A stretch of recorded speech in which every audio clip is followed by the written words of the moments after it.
오늘 창세기 25장 말씀을 통하여서 영적 민감성이라는 제목으로 말씀을 나누겠습니다.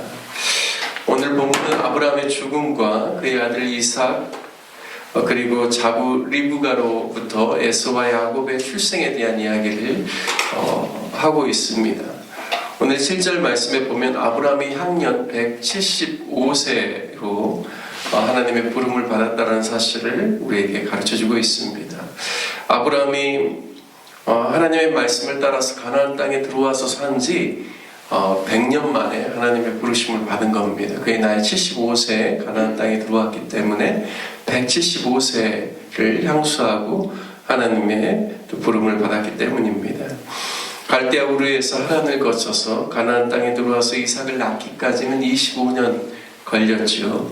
물론 이때 하나님의 약속을 신뢰하지 못하고 인간적인 방법으로 사라의 여종 하갈을 통해서 86세, 그가 들어온 지 11년째 되는 해에 이스마엘을 낳았습니다. 이삭을 100세에 낳았고 그의 아내 사레는 그의 나이 137세, 아내의 나이로 127세에 하나님의 부름을 받았습니다. 이삭의 나이로 보면 100세 때 이삭이 태어났으니까 37세에 그의 어머니 사레가 돌아간 것이죠. 아내 아브라함의 입장에서는 사라가 소천을 받고 이삭을 위하여서 리브가를 데려올 때까지는 3년이 걸립니다. 그래서 이삭의 나이 40세에 그의 아내 리브가를 맞이하게 되죠. 여러분 생각해 보십시오. 그 3년의 기간, 자신의 아내가 죽고 자부가 들어오기 전 3년의 시간은 얼마나 정말 쓸쓸하고 외로웠겠습니까? 사랑하는 아내를 먼저 보내고 아들은 아직 결혼하지 않은 상태에 있기 때문에 아마 그 시간이 많이 힘들었을 것입니다. 오늘 다행히 이삭의 나이 40세에 리브가를 이제 드리면서 오늘 본문의 바로 앞장인 24장 마지막 67절 말씀에 보면 이삭이 리브가를 인도하여 그의 어머니 사라의 장막으로 드리고 그를 맞이하여 아내로 삼고 사랑하였으니 이삭이 그의 어머니를 장례한 후에 위로를 얻었다 말씀합니다. 그러니까요, 리브가가 들어오면서 비로소 이제 하나님이 주시는 위로, 그 가정 안에 위로가 임하고 그리고 이제 안정이 되었다라는 이야기입니다.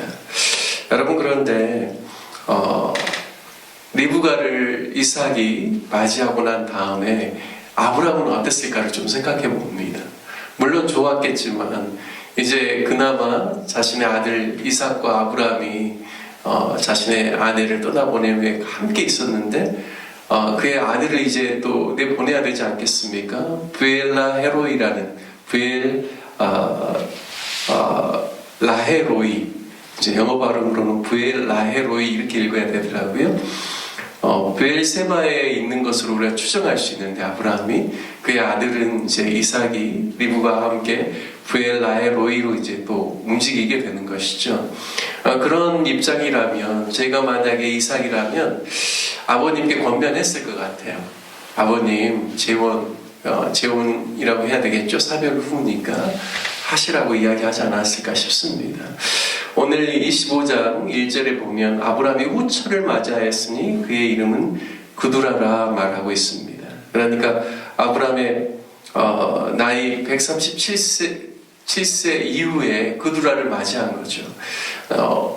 몇 년 후에 맞이했을지는 모르겠지만 아브라함이 그 사라를 보내고 137세부터 175년까지 살았으니까 거의 38년을 이제 사라 없이 사는 과정 속에서 후처 구두라를 드린 것이죠. 그리고 구두라를 통하여서 6명의 아들들을 오늘 낳았다라는 사실을 보여주고 있습니다. 하지만 아브라함은 오늘 5절 말씀에 보면요, 아브라함이 이삭에게 자기의 모든 소유를 주었다. 왜냐하면 아브라함이 하나님께서 말씀하신 약속의 아들이기 때문에 자신의 후사로서 자신이 가지고 있는 모든 유산을 그에게 물려줄 그런 권한이 있는 것이죠. 그래서 아브라함이 그 일을 하였습니다. 그런데 6절 말씀에 보면요, 자기 서자들에게도 재산을 주어 자기 생전에 그들로 하여금 자기 아들 이삭을 떠나 동방꽃 동쪽 땅으로 가게 하였다 말씀합니다. 저는 이 부분을 묵상하면서 그런 생각을 해보았습니다. 아브라함의 입장에서 아내 사라를 먼저 하나님께 보내고 38년의 인생을 살아가는 동안 아브라함이 무엇을 생각했을까? 하나님께서 약속하신 약속을 붙잡고 그 약속이 자신뿐만 아니라 이삭뿐만 아니라 계속해서 믿음의 후사들로 그 약속의 말씀이 연결되어져서 하나님 말씀하시는 구원의 복이 모든 족속 가운데 미치는 그 일들이 일어날 수 있기를 바라는 그 마음으로 어떻게 하면 이삭이 하나님의 그 유업을 이어갈 수 있을지를 고민하면서 이삭이 그 모든 일들을 이어갈 수 있는 일에만 자신의 관심을 두고 그 일들을 마지막 생애까지 준비하지 않았는가라는 생각도 하게 됩니다. 그러니까요, 6절 말씀을 보면 자기 서자들에게도 일정한 재산을 주면서 너희가 동편으로 너희가 이주해서 이삭의 삶과 이삭의 어떤 믿음의 그 모든 행적에 방해되지 않도록, 걸림이 되지 않도록 그런 일정한 거리, 바운더리를 두게 하지 않았나라는 생각들을 하게 됩니다. 그리고 7절 말씀에 보니까 아브라함의 향년이 175세로 하나님의 부르심을 받았다는 내용이 나옵니다. 뿐만 아니라 9절 말씀에 보면 그의 아들들인 이삭과 이스마엘이 그를 마므레 앞 헷 족속 수알의 아들 에브론의 밭에 있는 막벨라 굴에 장사였다 말씀합니다. 저는 이 부분도 이삭을 향한 아브라함의 배려, 섬세한 그 고려와 신중함이 이 말씀 안에 묻어나 있다는 사실을 저는 깨닫게 됩니다. 왜냐하면 여러분 이삭보다도 이스마엘이 먼저 태어났죠. 아브라함의 나이 86세 때 태어났고 그리고 이삭은 100세 때 태어났기 때문에 한 13년, 14년 형이 됩니다. 그런데요, 이삭이 분명히 유업을 이을 자고 우리로 따지면 장래에 있어서는 그 호주가 되는 것이죠. 하지만 이스마엘도 함께 그 장래를 주관할 수 있도록 아브라함이 그렇게 부탁하지 않았을까라는 생각이 듭니다. 이유는 한 가지죠. 이스마엘이 이삭에게 혹시나 좀 안 좋은 마음으로 그를 대하지 못하도록 아브라함이 철저하게 배려하고 있다는 생각들을 하게 됩니다. 이유는 한 가지입니다. 하나님이 약속하신 아들 이삭을 통하여서 하나님의 유업이 계속 이루어지는 그 일을 위하여서 아브라함이 마지막까지 계속 신경을 쓰고 있고 신중하게 사려 깊게 모든 일들을 감당하고 있다라고 저는 그렇게 믿습니다. 저는 이것이 바로 영적인 민감성이라고 생각합니다. 늘 하나님의 나라를 생각하고 하나님의 뜻이 자신을 통해서 이루어지는 일 가운데 늘 마음과 생각이 그 안에 있어서 어떻게 하면 하나님의 나라를 위해서 내가 일들을 감당할 때 그 하나님의 나라에 대한 그 기준으로 모든 사례를 분별하고 일들을 감당할 수 있는지 이것을 생각하는 것이 영적 민감성이다라고 믿습니다. 여러분, 저와 여러분이 이러한 영적인 민감함이 있어서 늘 우리의 삶의 기준이 하나님의 나라를 생각하고 하나님의 뜻을 이루는 일을 생각하는 것이 우리의 삶의 우선이 되시기를 주님의 이름으로 축복합니다. 11절 말씀에 보면 아브라함이 죽은 후에 하나님이 그의 아들 이삭에게 복을 주셨다 말씀합니다. 아브라함의 그 믿음의 복이 자신의 아들 이삭 후사로 지목되고 하나님께서 정말 생산할 수 없는 중에 주신 약속의 아들 이삭에게 그 복이 이어지고 이삭은 벨라헤로이 근처에서 거주하였다라고 말씀하고 있습니다. 그리고요 이제 마지막 절 34절까지 보면요 영적인 민감성이 바로 그의 아들 이삭에게 계속 이어졌다라는 사실을 알 수가 있습니다. 그것은 오늘 우리가 25장을 읽었지만 24장에 보면 이삭이 자신의 아내 리브가를 맞이할 때 들에 나가서 묵상하다가 아내를 맞이하게 됩니다. 그러니까 늘 하나님을 생각하는 사람이었다라는 것이죠. 하나님께서 유업으로 주신 하나님의 말씀을 늘 묵상했다라는 것을 성경 보여주고 있습니다. 뿐만 아니라 오늘 말씀에 보면 이삭이 그의 아내를 이제 그의 나이 40세에 맞이하죠. 그런데요, 첫 아들이 아니죠. 쌍둥이니까 에서와 야곱을 잉태하는 임신까지가 몇 년이 걸리냐면 20년이 걸립니다. 그러니까 20년 동안 자녀 없이 살았어요.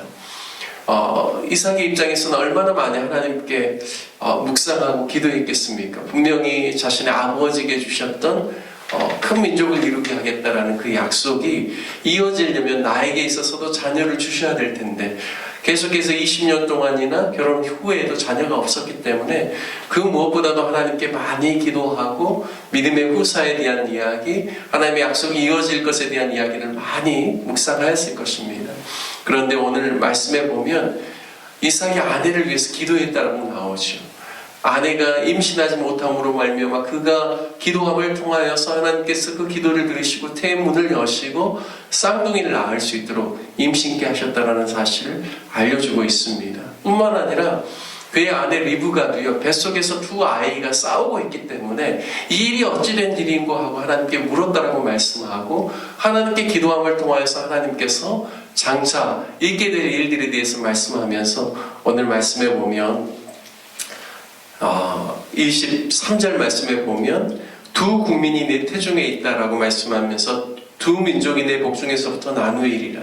이 족속이 저 족속보다 강하겠고 큰 자가 어린 자를 섬기리라 라는 말씀을 하나님께서 주십니다. 그러니까 영적인 민감함을 가지고 하나님께 기도함을 통하여서 자신에게 일어나는 일들 가운데 잘 해석되지 않는 부분들에 대해서 하나님께 묻고 하나님께 응답을 받았다라는 것이죠. 늘 영적인 이러한 민감함이 아브라함에서부터 아들 이삭으로 그리고 그의 또 자부가 되는 그리고 이삭의 아내가 되는 리브가로 계속해서 이어지는 것을 보면서 가장 큰 복이 무엇인가? 영적으로 깨어있는 것 아닌가? 영적인 민감성을 가지고 시대와 그리고 문화를 분별하고 하나님께서 원하시는 바를 향하여서 나아가는 것, 이것이 하나님이 기뻐하는 믿음의 삶이다라는 사실을 오늘 창세기 25장 말씀을 통하여서 깨닫게 됩니다.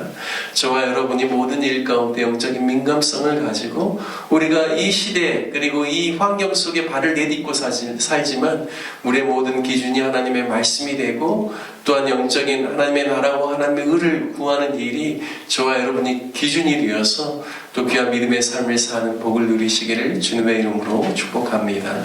함께 같이 기도하기를 원합니다. 기도할 때 하나님 우리에게도 영적인 민감성을 가지고 살아갈 수 있도록 인도해 주시고 늘 기도에 힘쓰고 하나님의 나라와 하나님의 의를 구하는 삶을 살아갈 수 있도록 인도하여 주옵소서라고 기도하기를 원합니다. 특별히 우리 로뎀나무교회를 위해서 기도할 때 우리 모든 성도들도 영적으로 깨어있고 늘 또 성령 충만하고 또 하나님의 뜻을 행하기에 부족함이 없는 하나님의 사람들로 세워주시도록 하나님께 기도하기를 원합니다. 오늘 저녁에는 송구 영신 예배가 있습니다. 감사로 한 해를 마무리하고 주님의 말씀 가운데서 소망함으로 또 한 해를 열어갈 수 있도록 하나님께서 오늘 송구 영신 예배 가운데 기름 부어주시고 또 많은 우리 성도님들이 참여할 수 있도록 마음과 또 발걸음 인도하여 주시도록 기도해 주시길 부탁드리겠습니다. 우리 다 같이 주님의 이름 한번 부르시며 함께 기도하겠습니다. 주여